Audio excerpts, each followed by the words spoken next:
Hello everyone, I'm J Wildberger. In this lecture we're going to be introducing the algebra of n by n matrices. So these are matrices which are essentially squares of numbers. Width and height are the same. So this is a very lovely extension of ordinary number arithmetic, and it has all kinds of ramifications throughout mathematics, throughout algebra, differential geometry, analysis, combinatorics. It's really an essential kind of arithmetical tool or algebraic tool that's found in all branches of mathematics and applied mathematics as well. Okay, so our starting point is, maybe we could call it Mn, which is short for MNN. It's the space of n by n matrices. Okay, so now we're talking about things that look like this. There's maybe A11, A12, all the way up to A1n, and then A21, A22, up to A2n, and then down to AN1, AN2, across to ANN. So the number of rows equals the number of columns. Okay, so this is great because this space is closed under addition of matrices and also subtraction and scalar multiplication. But more interestingly, it is also closed under multiplication. And the reason for that is that if A is n by n and B is also n by n, then A times B, well, that's going to be an n by n times an n by n. And we know that that multiplication works if this number and this number agree. And in that case, what we end up getting is obtained from these two numbers. And clearly that's also going to be n by n. So the product of two n by n matrices is a third n by n matrix. So the whole set or the whole space of n by n matrices is closed under all these operations. Okay. So in mathematics, we have a name for this. So we call this space an algebra. Okay, we don't actually have to worry about the technical definition, but roughly it's a linear space that has a multiplication which is compatible with the additive or vector space structure. Now, to have a closer look at this, I want to restrict ourselves to the simplest sort of non-trivial example, the case of the 2 by 2 matrices. So this is already a very nice space that connects directly with the geometry of two-dimensional space. Complex numbers, rotations, dilations, reflections, things like that, and also complex analysis. So let's have a look at the algebra of 2 by 2 matrices. So this is now rather specific, and now I can illustrate the operation so that we're all confident about how the algebra looks like. So let's do some examples. So let's create some matrices. 1, 4, minus 3, 2, plus a 0, 1, 5, 8. Okay, that's going to be component-wise, so that's 1, 5, 2, and 10. Okay. And subtraction is the same kind of story. And if we wanted to multiply these two things, let's do that. Well, then remember what we are doing here when we're multiplying is we're taking rows of the left matrix and columns of the right matrix and taking the products of rows and columns in all possible ways. Okay, so the first one is 1, 4 times 0, 5, so that's 0 plus 20, that's 20. Then going down, minus 3 times 0 plus 2 times 5, that's 10. And then going across, 1 plus 32 is 33. And then below that, minus 3 plus 16 is 13. Okay, so there is multiplication. And I suppose we could also talk about scalar multiplication. So let's say we want to take 3 times the matrix 1, 4 minus 3, 2. Well, and that's just obviously 3, 12 minus 9 and 6. Okay, so we have all these operations, and the point is, with 2 by 2 matrices, we stay inside that arena. So it's like a closed kind of arithmetic. And what do we know about this arithmetic? So the arithmetic here is a lot like usual arithmetic, except there are some differences. So one of the differences is that multiplication is not commutative.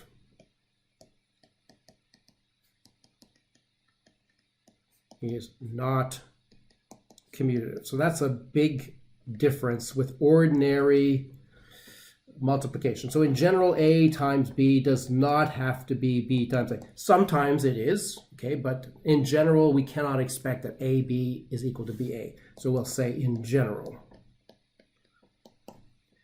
So that means we have to be a little bit careful about manipulations or doing algebra with matrices, because we are not allowed to interchange the order of the product of any matrices. Okay, the order has to be maintained. But however, we do have the associative law, as we saw last time, so that is a plus. That does make it easier. That means we don't have to fuss around brackets, okay? And another difference is that division is more problematic.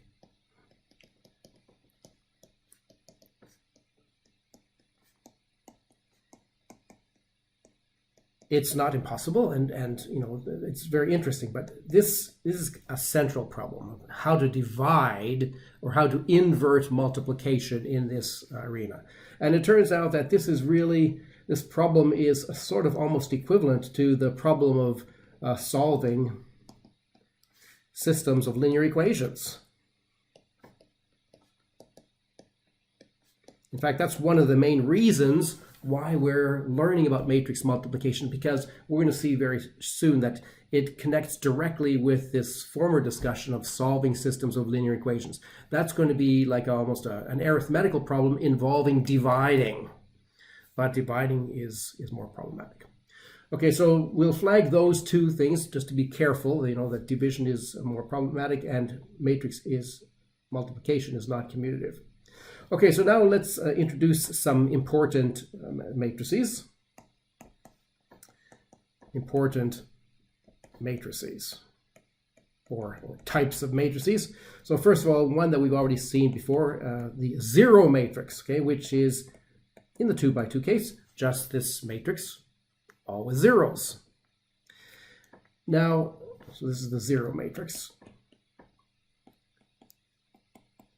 And it has some obvious properties. For example, if you take 0 plus A is any other 2 by 2 matrix, you're going to get A. That's the same as what you get when you take A plus 0.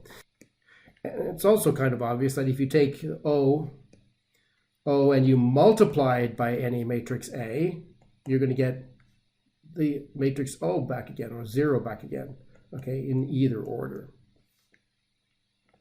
So that's an important matrix. Another important matrix is the identity matrix, okay?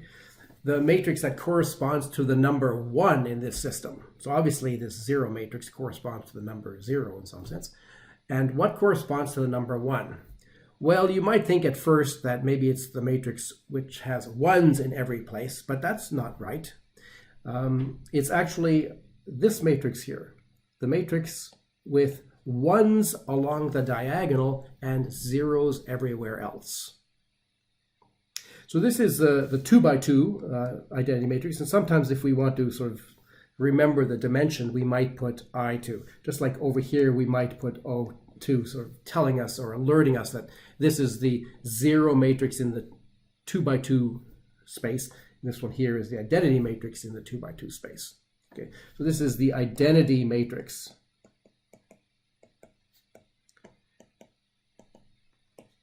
And let me explain to you why that is. So suppose that we have this identity matrix and I want to multiply it by some general 2 by 2 matrix. Let's see what happens. Okay.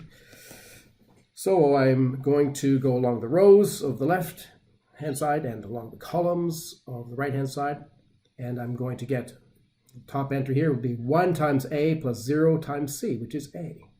Below it I get 0 times A plus 1 times C, which is C. And then in the next column, 1 times B plus 0 times D, that's just B. And 0 times B plus 1 times D is just D. So please make sure that you've carefully followed that little computation, okay? Showing that the identity times a matrix A is equal to A. So i.e. the identity times A equals A. And similarly, I'll leave it for you to check that if we take A and multiply it on the right, in this case we also get A. Okay, that's not a consequence of this first statement because multiplication is not commutative. It's a separate statement that has to be checked separately. Similarly, there we go. Okay, so please check this.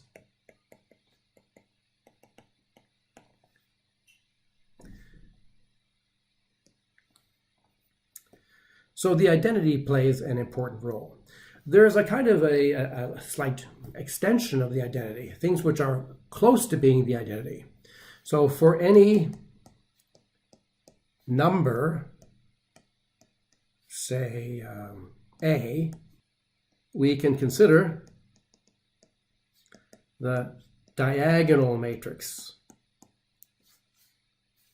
Actually, the constant diagonal matrix, I might say, the constant diagonal matrix, which has A's along the diagonal and zeros elsewhere. Okay. This matrix acts a lot like the number A in this world. Okay, this acts like, quotes, like the number A. So let me illustrate that, what I mean by that. So for example, suppose that we take the constant diagonal matrix 3, 0, 0, 3, and I add it to, say, minus 7, 0, 0, minus 7. Okay, well, because addition is component-wise, I'm going to get minus 4, 0, 0, minus 4. Just like 3 plus minus 7 equals minus 4. And similarly with subtraction, a similar thing works, but also with multiplication. If I take 3, 0, 0, 3 and I multiply it by minus 7, 0, 0, minus 7, then what am I going to get? Working in the first column, I get 3 times minus 7, which is 21, plus 0, so that's minus 21. And then below it, 0 times minus 7 plus 3 times 0, that's 0. Up in the top right, I'll get 3 times 0 plus 0 times minus 7, that's 0. And then 0 times 0 plus 3 times minus 7, which is minus 21. Right? So this is just like 3 times minus 7 equals minus 21. So what that means is that the ordinary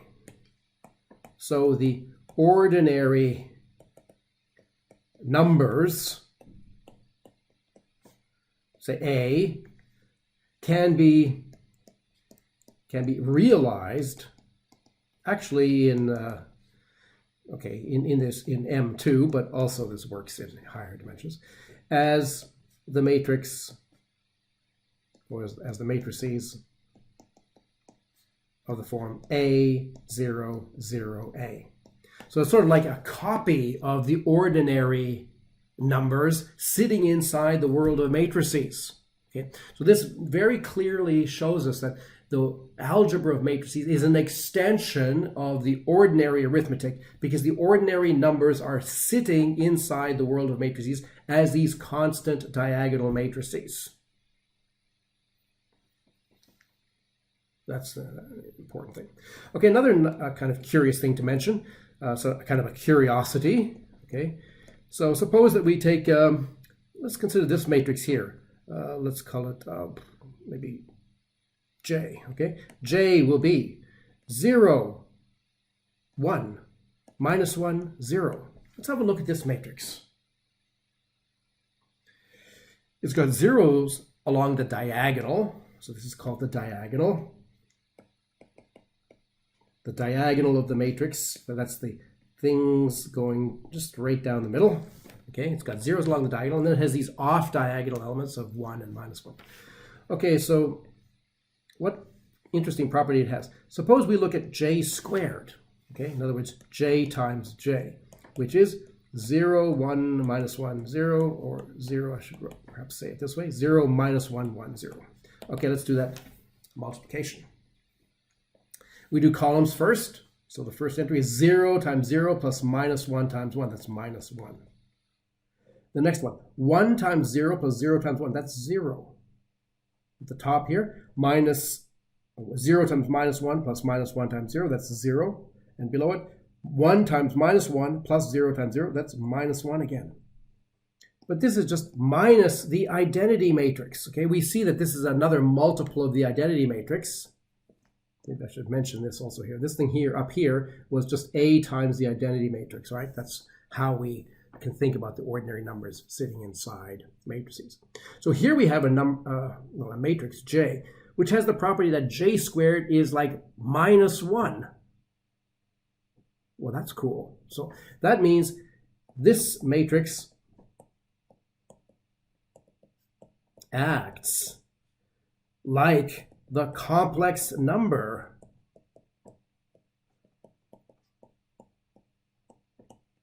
I.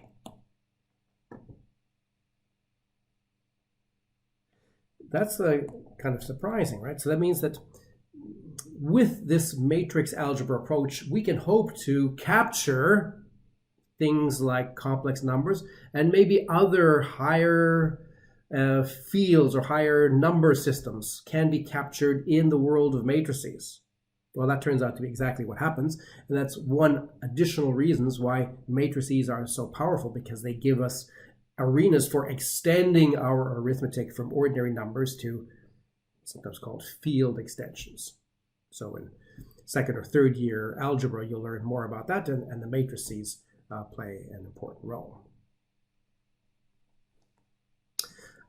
Still in the 2x2 world, we've talked about diagonal matrices, we've talked about identities, we've talked about this curious J one. There's a few other interesting kind of types of matrices which are interesting to consider. So other ones are, say, upper triangular matrices. Upper triangular matrices. These are matrices of the following form: A, B, D, and 0. Okay, so you might like to check. This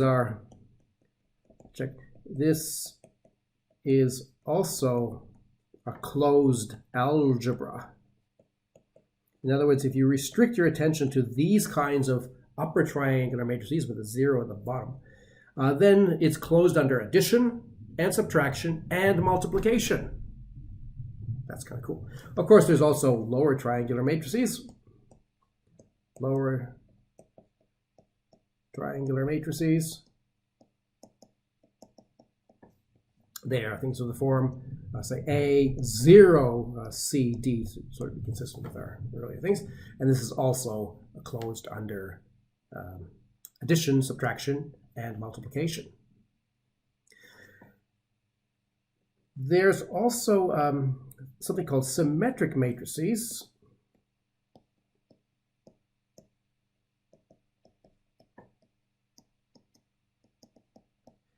And they are of the following form: A, B, B, D. Okay, so the crucial thing about them is that the stuff above the diagonal and the stuff below the diagonal are equal. There's a symmetry. Okay, there's a kind of a symmetry, a mirror symmetry about the diagonal. Symmetry about the diagonal.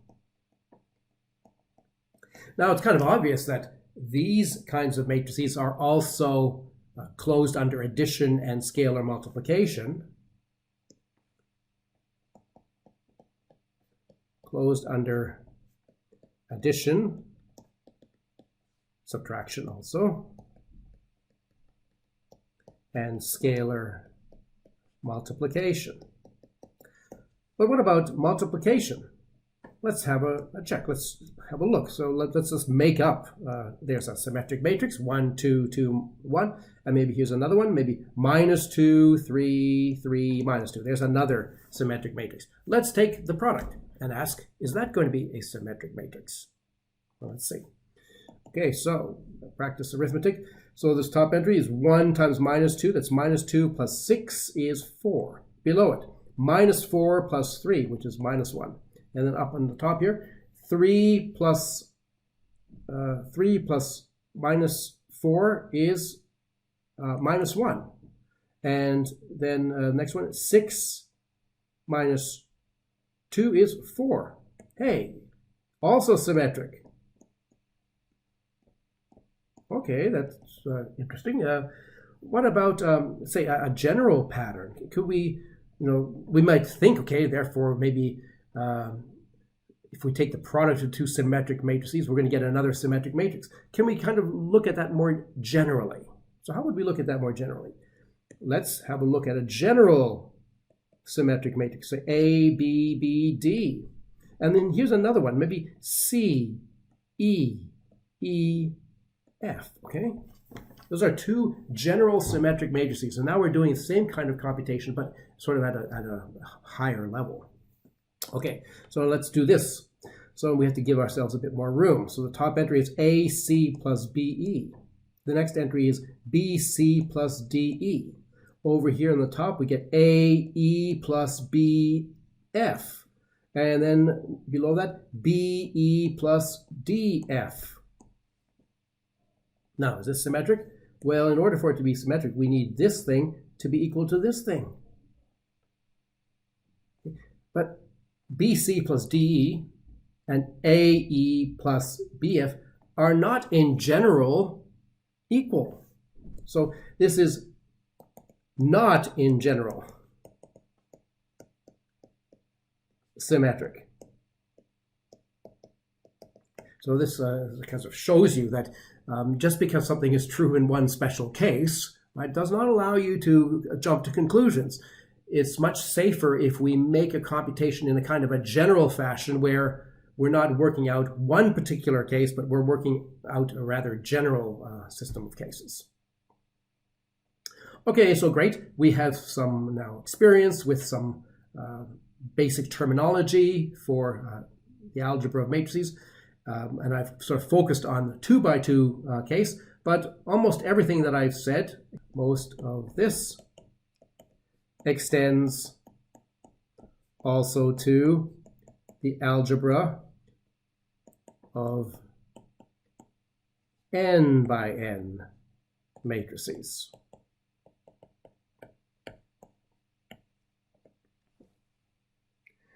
Okay, so great, we're in a good position now. We have some more experience with matrix multiplication and getting a sense for this very, very rich arithmetic, which is matrix arithmetic.